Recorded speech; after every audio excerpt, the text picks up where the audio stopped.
Imagine discovering that for years you were the victim of an invisible trap. That seemingly innocent words were being used against you as lethal psychological weapons. That every time someone asked certain questions, you were being programmed to doubt yourself, to feel guilty, and to hand over your power to those who didn't deserve it. This is not paranoia. It is scientific reality. At this very moment, millions of people around the world are being manipulated through 5 specific questions. Questions that seem normal on the surface, but that carry poison between the lines. And the scariest part? You have probably already been a victim of at least 3 of them in the last few weeks. Psychological manipulation is a silent epidemic that devastates relationships, destroys careers, and annihilates the self-esteem of its victims. But here's what manipulators don't want you to know. There is an ancient defense, tested by philosophers more than 2,000 years ago, that can make you completely immune to these tactics. The Stoic masters of antiquity, Seneca, Epictetus, and Marcus Aurelius, already knew these traps. They developed specific techniques to identify and neutralize each of these 5 deadly questions. Techniques that transform you from prey into predator, from victim into victor. But first, you need to understand how the mind of a manipulator works. They don't operate with logic or justice. They operate with a single goal: to steal your emotional reaction. Because the moment you lose control of your emotions, they gain control over you. Why are these 5 specific questions so devastatingly effective? What is the psychological mechanism they trigger in the human brain that makes us so vulnerable? The first deadly question is already being used against you more often than you imagine. Maybe it happened yesterday, maybe this morning. Someone close, a partner, boss, family member, said something that made you question your own sanity. Why are you being so sensitive? These 7 words carry the power to instantly destroy your confidence. It is not an innocent question. It is a psychological weapon designed to turn your intuition into weakness, your instinct for protection into a character flaw. When someone asks this question, they are executing a sinister maneuver. They are taking your natural ability to detect problems, your sensitivity to lies, manipulations, and disrespect, and labeling it as something negative. As if being able to sense when something is wrong were your flaw, not an essential evolutionary defense mechanism. The manipulator knows exactly what they are doing. They notice that you detected their lie, their betrayal, their attempt at deceit. Instead of admitting or explaining, they counterattack. They transform you from investigator into defendant. From the one who questions into the one who must justify. And it works because it strikes directly at our fundamental human need for belonging. No one wants to be seen as overreacting or dramatic. So we begin to question ourselves. Am I really being too sensitive? Maybe I am exaggerating. Anger arises when you finally realize how many times you accepted this manipulation. How many times you doubted your own perception because someone said you were being too sensitive. Outrage burns when you understand that your sensitivity was not weakness, it was your alarm system working perfectly. But there is a second question even more dangerous. One that not only questions your emotions, but demands something that should be earned, never asked for. You trust me, don't you? This question immediately reveals that the one asking it is not trustworthy. Trustworthy people build trust through consistent actions over time. Manipulators demand trust as if it were a right, not a privilege earned. Here's what will shock you. These questions do not arise spontaneously. They are learned, passed down, almost as if there were a secret manual of manipulation being transmitted from generation to generation. Experienced manipulators teach these tactics to novices, creating a chain of psychological abuse that perpetuates through time. The third question is even more sinister because it completely inverts reality. When you find evidence of lying, betrayal, or manipulation, instead of explanations, you get, "Are you accusing me of something?" Notice the evil brilliance of this question. It doesn't deny the accusation. It doesn't provide evidence of innocence. It simply turns the act of questioning into a crime. As if seeking the truth were an unjustified personal attack. The manipulator knows that most people hate conflict. So they weaponize this natural aversion, making you feel guilty simply for wanting honest answers. You end up apologizing for asking legitimate questions, for protecting your own interests, for refusing to be deceived.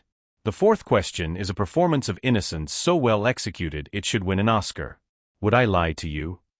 This question is particularly cruel because it simulates vulnerability and innocence. The manipulator pretends to be hurt by the mere suggestion that they could be dishonest. They create a drama where they are the misunderstood victim and you are the distrustful and unjust villain. But why do these questions work even on intelligent and well-educated people? Is there a universal psychological vulnerability that we all share? The fifth and final question is perhaps the most devastating because it attacks directly your pursuit of truth. Can't we just move on? This question reveals the manipulator's final strategy: exhaustion. They know that seeking the truth is exhausting. That questioning, investigating, and demanding transparency consumes mental and emotional energy. So they bet on your fatigue, on your desire for peace, even if it is a false peace built on lies. If you are recognizing these questions, if you are feeling that chill down your spine from realizing how you have been manipulated, don't subscribe to our channel just yet. First, you need to know the defense. Because knowing the attack without knowing how to defend yourself is only half the solution. The Stoic philosophers were already facing these same manipulators more than 2,000 years ago. And they developed psychological counterattacks so powerful that they transformed victims into mentally invincible warriors. The answer lies in human nature itself. Our brain evolved over millions of years in small tribes where social exclusion meant death. When someone questions our perception of reality, a primitive alarm goes off: if I'm wrong, I could be rejected by the group. This ancestral fear is exactly what manipulators exploit. They know we prefer to be wrong and accepted rather than right and isolated. That's why these 5 questions work even on CEOs, doctors, lawyers, and people who would make complex decisions without hesitation in their professions. But there is something even more sinister happening. Every time you give in to one of these questions, you are literally retraining your brain. You are teaching your mind to doubt its own instincts, to question its own sanity, to prioritize false harmony over inconvenient truth. Neuroscientists have discovered that when we are manipulated repeatedly, our neural patterns change. The brain begins to interpret our natural intuition as paranoia, and our pursuit of truth as problematic behavior. It's a mental reprogramming that can take years to undo. Let's dissect each question with the precision of a surgeon and the wisdom of the Stoic masters. When someone asks, "Why are you being so sensitive?" Seneca would say, "Sensitivity is the ability to discern truth through emotions." Whoever attacks, it doesn't want you to discern anything. The Stoic response is simple and devastating: my sensitivity detected something important. What exactly are you trying to hide? This question completely reverses the dynamic. Instead of defending yourself for being sensitive, you force the manipulator to explain why they consider your perception a problem. Marcus Aurelius taught that we must observe not only people's words but their intentions. Someone genuinely concerned with your feelings would say, "I noticed you're upset. Let's talk about it." Someone trying to manipulate you says, "Why are you being so sensitive?" The difference is that one response seeks understanding, the other seeks silencing. For the second question, you trust me, don't you? Epictetus had a powerful maxim: trust is like respect. Whoever needs to ask for it does not deserve to receive it. Trustworthy people never ask this question because they know their actions speak louder. When someone demands trust verbally, they are trying to obtain through manipulation what they failed to build through consistent behavior. The Stoic response cuts at the root. Trust is demonstrated, not requested. Show me through actions, not words. This forces the manipulator out of the comfortable territory of emotional manipulation and into the dangerous ground of concrete evidence. Imagine the manipulator's frustration when their favorite weapon, the demand for blind trust, is neutralized with 3 simple sentences. They expected you to feel guilty for doubting, but instead you hold your ground and demand proof. The third question, "Are you accusing me of something?" is perhaps the most cowardly of all. It is the tactic of the criminal who shouts "police" when they see an officer approaching. The Stoics had a crystal-clear view of this. Seneca said, "Whoever is offended by honest questions is hiding dishonest answers." The innocent person answers the questions. The guilty one attacks the questioner. The Stoic response is direct: I'm not accusing. I'm asking. If you have nothing to hide, why the defensiveness?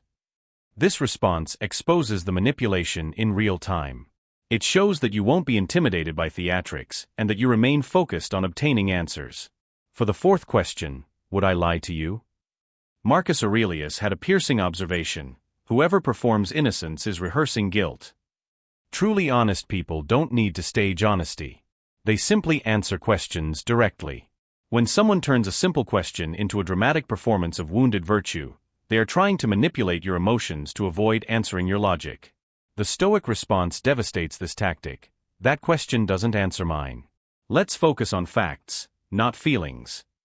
This forces the manipulator to abandon emotional theater and deal with concrete reality. Here is where Stoic philosophy becomes a psychological weapon. It completely removes the fuel of manipulation. Manipulators depend on your emotional reactions. When you respond with calm logic instead of emotional turbulence, they are disarmed. The fifth question, can't we just move on? Directly attacks your pursuit of truth. It is the final attempt to make you give up when you are closest to discovering reality. Epictetus taught, truth is like a muscle. The more you exercise it, the stronger it becomes. Whoever wants you to stop exercising it doesn't want you to become strong. The Stoic response is relentless. We will move on when the truth is clarified, not before. This phrase communicates that you will not trade truth for convenience, clarity for false peace. What happens when you apply these responses? Something extraordinary. The manipulator completely loses control of the situation. They expected you to defend yourself, justify yourself, feel guilty. Instead, you remain centered, focused, and unshakable. But there is an even deeper secret that the Stoics discovered. They realized that the true battle does not happen between you and the manipulator. It happens inside your own mind. Between the version of you that seeks approval and the version that seeks truth. Every time you choose to respond with Stoic wisdom instead of reacting emotionally, you are strengthening the most powerful version of yourself. You are building a mental fortress that no manipulator can penetrate. The manipulator will immediately realize that you are no longer easy prey, that their old tactics no longer work. And here's what will happen: they will intensify their attacks before giving up completely. When a manipulator realizes that their usual tactics no longer work, they don't give up. They escalate. And it is at this moment that you discover the true character of the person in front of you. The escalation follows a predictable pattern that the Stoics had already mapped centuries ago. First comes the emotional intensification. The manipulator raises their voice, becomes more dramatic, more hurt, more outraged. They are betting that you will give in to avoid conflict. Then comes the recruitment of allies. Suddenly, other people begin to chime in about how difficult or stubborn you are being. The manipulator has turned your search for truth into a group relationship problem. Now it's not just them against you, it's you against the world. Then comes the refined emotional blackmail. After everything we've been through together, you still don't trust me? Does our friendship/relationship mean nothing to you? They are weaponizing shared history, trying to use your emotional investment as leverage to obtain submission. But there is a fourth tactic even more sinister, the inversion of reality. The manipulator begins to rewrite history, denying conversations you had, events that happened, promises they made. They will try to make you question your own memory and sanity. This is where many victims break. Because questioning your own perception of reality is one of the most terrifying experiences a human being can have. It's as if the ground disappears beneath your feet. Marcus Aurelius faced this very situation with corrupt senators in Rome. They tried to make him doubt his own observations, question his decisions, invalidate his perceptions. And he developed a technique that saved not only his sanity, but the empire itself. He called it the anchor of objective truth. Instead of relying solely on his emotions or memories, which could be manipulated, he anchored himself in verifiable facts, concrete evidence, neutral witnesses. When someone tried to make him doubt what he had seen or heard, Marcus Aurelius would respond, "My perception may be imperfect, but the facts remain. Let us examine the evidence."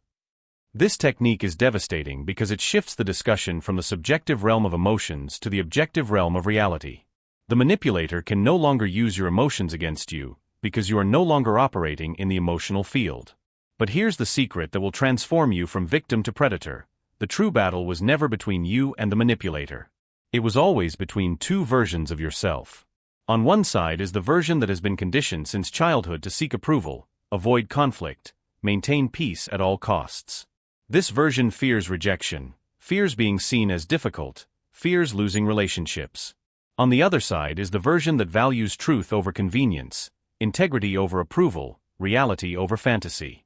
This version understands that relationships built on lies are not worth preserving. The manipulator always bets on the first version.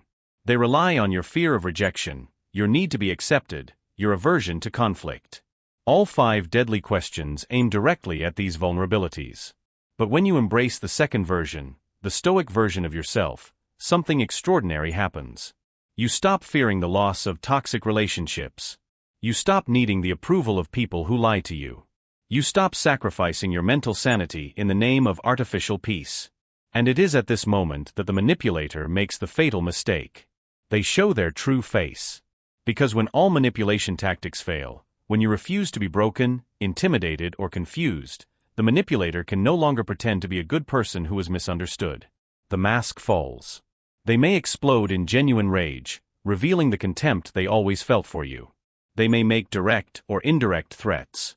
They may try to sabotage other aspects of your life. Or they may simply disappear, because manipulators are essentially cowards who only attack easy prey. And here's the twist that will completely change your perspective. Discovering that someone is a manipulator is not a tragedy. It is a gift. Because now you know who you are dealing with. Now you can make conscious decisions about how much time, energy, and trust to invest in this person. Now you have clarity instead of confusion, truth instead of gaslighting, power instead of victimization. The Stoics had a powerful maxim: prefer painful truth to comfortable lies. They understood that living in reality, no matter how harsh, is always superior to living in fantasy, no matter how pleasant it seems. When you consistently apply Stoic responses to the 5 deadly questions, you are not just defending yourself from one specific manipulator. You are building permanent psychological immunity. You are training your mind to automatically detect and neutralize manipulation attempts. You are developing unshakable confidence in your own perception. You are building a mental fortress that will protect you for the rest of your life. But there is an unexpected side effect of this transformation. When you stop tolerating manipulation, you stop attracting manipulators. When you demonstrate that you are not easy prey, psychological predators look for more vulnerable targets. And genuine people, those who value honesty, transparency, and mutual respect, begin to gravitate naturally toward you. Because they recognize in you someone who lives by the same principles as they do. The moment of greatest danger is also the moment of greatest opportunity. When the manipulator escalates their attacks, when they show their true face, when they reveal the contempt they always felt for you, that is exactly when you have the chance to free yourself permanently from their invisible chains. The question is not whether you can survive this escalation. The question is, are you ready to discover who you truly become when you stop submitting to manipulation? The answer to this question will define the rest of your life. When you finally stop submitting to manipulation, you don't just become a better version of who you were before. You transform into a completely different person. A person the Stoic philosophers would call truly free. This freedom is not only psychological. It is practical, tangible, measurable. You will begin to notice profound changes in every area of your life. At work, you will stop accepting blame for problems you didn't create. When a boss or colleague tries to use the 5 deadly questions against you, your Stoic responses will leave them speechless. They will realize you are no longer manipulable and will begin to treat you with the genuine respect you always deserved. In intimate relationships, the transformation is even more dramatic. Partners who once controlled you through emotional manipulation suddenly find themselves dealing with someone who demands transparency and honesty. Some will adapt and begin communicating in healthier ways. Others will reveal their true nature and walk away. And here is the most liberating part: you will celebrate when manipulators walk away. Because you will finally understand that people who can only relate to you through manipulation never had a genuine relationship with you. They had a relationship with a controlled, diminished version of you. The real you, strong, perceptive, unshakable, was never acceptable to them. But there is an even deeper dimension to this transformation that must be understood. When you master Stoic defenses against manipulation, you are not only protecting yourself. You are becoming a beacon of hope for other victims. The people around you will begin to notice that you no longer allow yourself to be intimidated, no longer accept flimsy excuses, no longer tolerate disrespect. They will see that it is possible to maintain healthy relationships without submitting to psychological games. And some of these people, especially those who are also being manipulated, will begin to ask questions. How do you manage to stay so calm when someone tries to pressure you? Why don't you get shaken when they try to make you feel guilty? You will become, without even realizing it, a teacher of psychological freedom. But here is the final secret that the Stoic masters discovered, the most powerful insight that will forever change your understanding of manipulation. It was never really about you.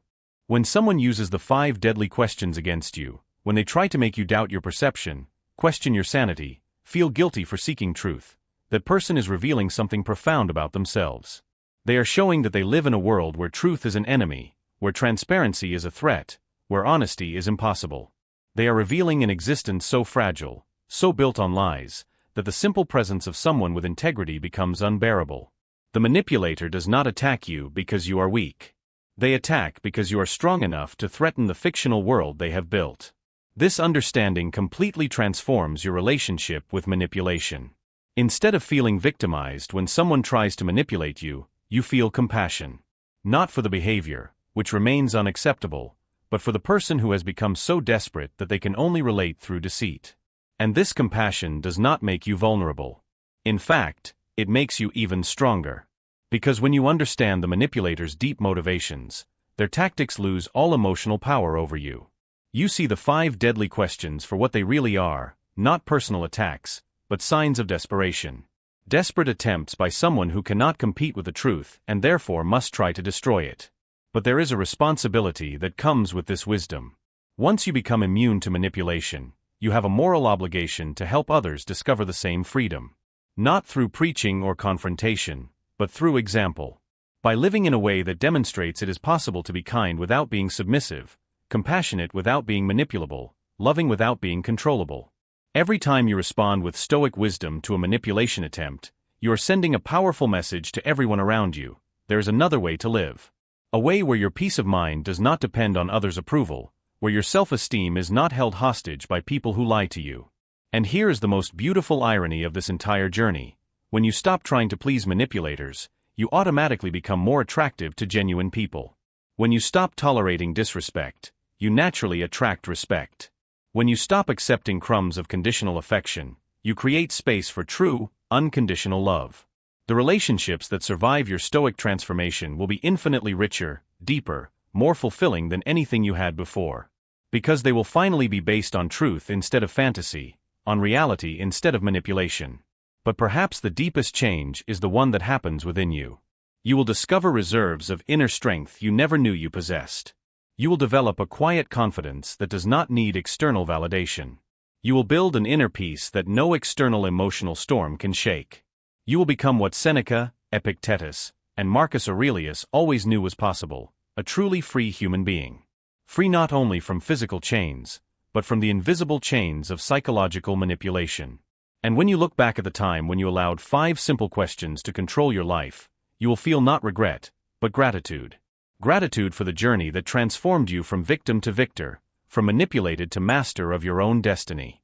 Stoic wisdom does not promise a life without conflict. It promises a life where you face conflicts with clarity instead of confusion, with strength instead of weakness, with truth instead of lies. Because in the end, the only question that truly matters does not come from a manipulator trying to control you. It comes from yourself, looking in the mirror. Am I living my own truth or someone else's lie?